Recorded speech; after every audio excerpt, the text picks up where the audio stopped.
प्रभु श्री राम की अयोध्या नगरी में फिर से हुआ एक बड़ा चमत्कार। वानर, गद्दों व भालुओं के बाद अब अयोध्या में दिखा हिरणों और गिलहरियों का झुंड। इतनी बड़ी संख्या में जानवरों को देखकर लोग हुए हैरान। सिर्फ इंसानों ही नहीं, पशु पक्षियों में भी बची रामलल्ला के आने की धूम।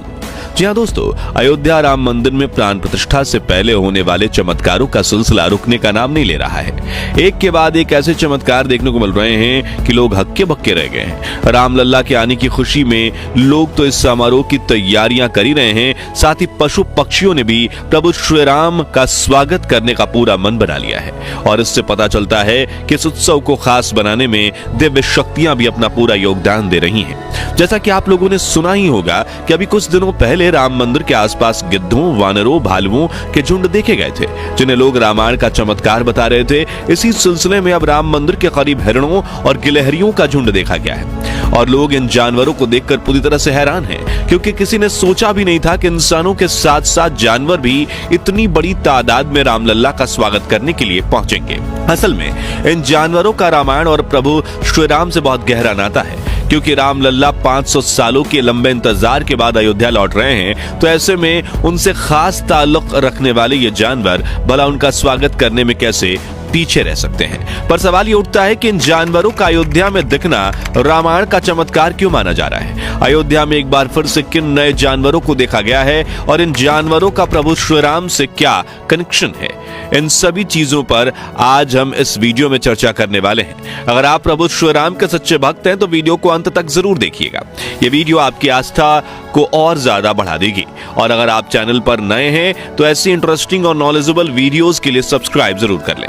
दोस्तों, अयोध्या की राम जन्मभूमि पर 70 एकड़ में बने भव्य मंदिर के अंदर रामलल्ला की मूर्ति की प्राण प्रतिष्ठा 22 जनवरी 2024 के दिन होने वाली है। इस समय हर किसी को इस दिन का बेसब्री से इंतजार है और हर एक बीतते दिन के साथ राम भक्तों की उत्सुकता बढ़ती ही जा रही है। बता दें कि सिर्फ अयोध्या में ही नहीं बल्कि देश के कोने कोने में इस भव्य समारोह की तैयारियां चल रही हैं। हर किसी को प्राण प्रतिष्ठा के होने का इंतजार है, जिसका कार्यक्रम एक हफ्ते तक चलने वाला है। और अब जैसे जैसे प्राण प्रतिष्ठा का समय नजदीक आ रहा है, वैसे ही अयोध्या के अंदर अलग अलग तरह के चमत्कार दिखना शुरू हो गए हैं। इन चमत्कारों की शुरुआत इस इलाके में गिद्धों को देखने से हुई थी। उसके बाद यहाँ वानरों व भालुओं का झुंड भी देखा गया और इतना ही नहीं, राम मंदिर के अंदर बहुत सारे सांपों को भी देखा गया। साथ ही लेटेस्ट अपडेट की बात करें तो अभी अयोध्या में बहुत से लोगों ने रहस्यमय तरीकों से हिरणों और गिलहरियों के झुंड देखने के दावे किए हैं। और इस खबर के सामने आने के बाद लोग पूरी तरह से हैरान रह गए हैं, क्योंकि इन सभी जानवरों का संबंध रामायण व प्रभु श्री राम जी के साथ बताया जा रहा है।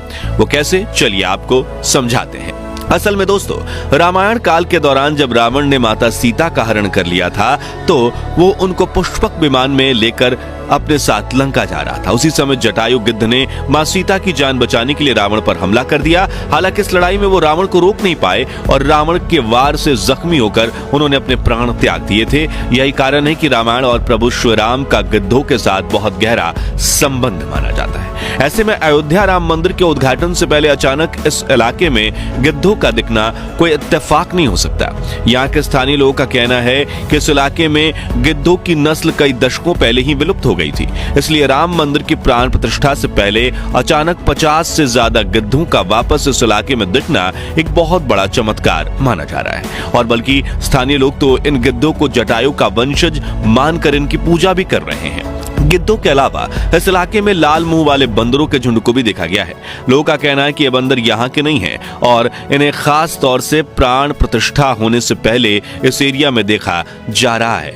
अब जैसा कि आप जानते ही हैं कि वानरों का प्रभु श्री राम से बहुत गहरा नाता है, क्योंकि लंका जाने के लिए राम सेतु पुल बनाने और रावण की सेना के खिलाफ युद्ध लड़ने में वानर सेना ने प्रभु श्री राम का साथ दिया था। ऐसे में लोग अयोध्या के अंदर दिखाई दे रहे इन बंदरों को उसी वानर सेना के साथ जोड़कर इसको भी रामायण का एक चमत्कार मान रहे हैं। वैसे सिर्फ वानर और गिद्ध ही नहीं बल्कि और भी बहुत से जानवरों को रामायण के दौरान प्रभु श्री राम की मदद के लिए जाना जाता है। भालू, हिरण और गिलहरी आदि के नाम इनमें शामिल हैं।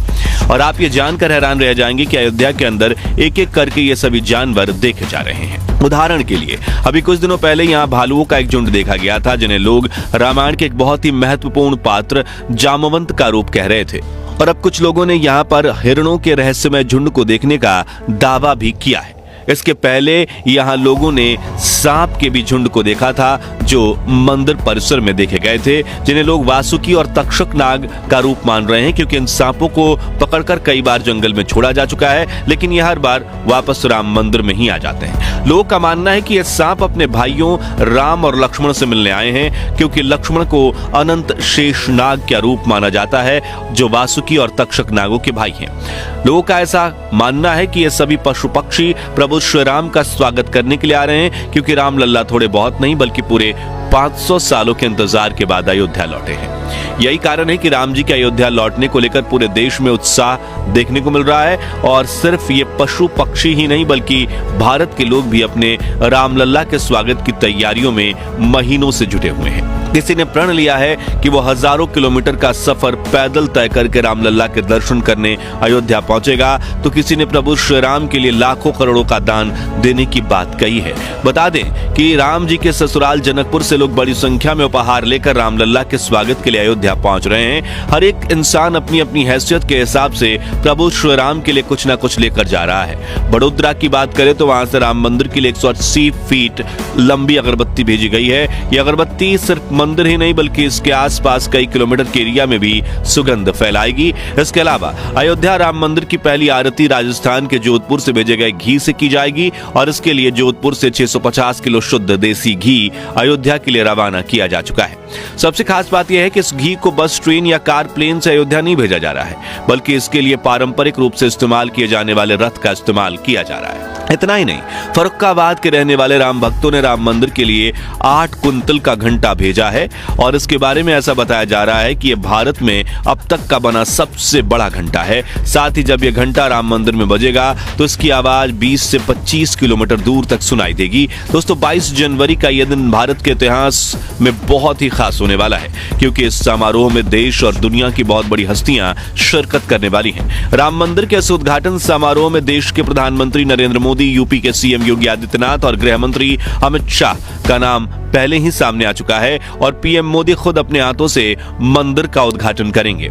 इसके अलावा देश और दुनिया की और भी कई बड़ी बड़ी हस्तियों को इस समारोह में शामिल होने का वीआईपी इनविटेशन दिया गया है। इसमें अमिताभ बच्चन, रजनीकांत, अक्षय कुमार, कंगना रनौत, अनुपम खेर से लेकर मुकेश अंबानी, गौतम अडानी और रतन टाटा जैसे उद्योगपतियों के साथ साथ सचिन और विराट जैसे खिलाड़ियों का नाम भी शामिल है। इसके अलावा मेहमानों की लिस्ट में साउथ फिल्म इंडस्ट्री के स्टार्स और टीवी जगत की कुछ हस्तियों को भी याद किया गया है। कुल मिलाकर इस समारोह में 7000 लोग शामिल होने वाले हैं, जिसमें से 4000 पूजा पाठ करने वाले साधु संत होंगे और बाकी 3000 स्पेशल इनविटेशन पाने वाले गेस्ट। यही कारण है कि 22 जनवरी का लोगों को इतना बेसब्री से इंतजार है। वैसे आप लोग रामलल्ला के अयोध्या वापस लौटने को लेकर कितने उत्साहित हैं, कमेंट करके जरूर बताएं। बाकी दोस्तों, हमारी आज के इस वीडियो में इतना ही था। वीडियो अच्छी लगी हो तो इसे लाइक और शेयर जरूर करना, और अगर आप हमारे फेसबुक पेज पर नए हैं तो पेज को फॉलो भी जरूर करें। मिलते हैं जल्दी एक और इंटरेस्टिंग वीडियो में, तब तक के लिए गुड बाय, जय हिंद।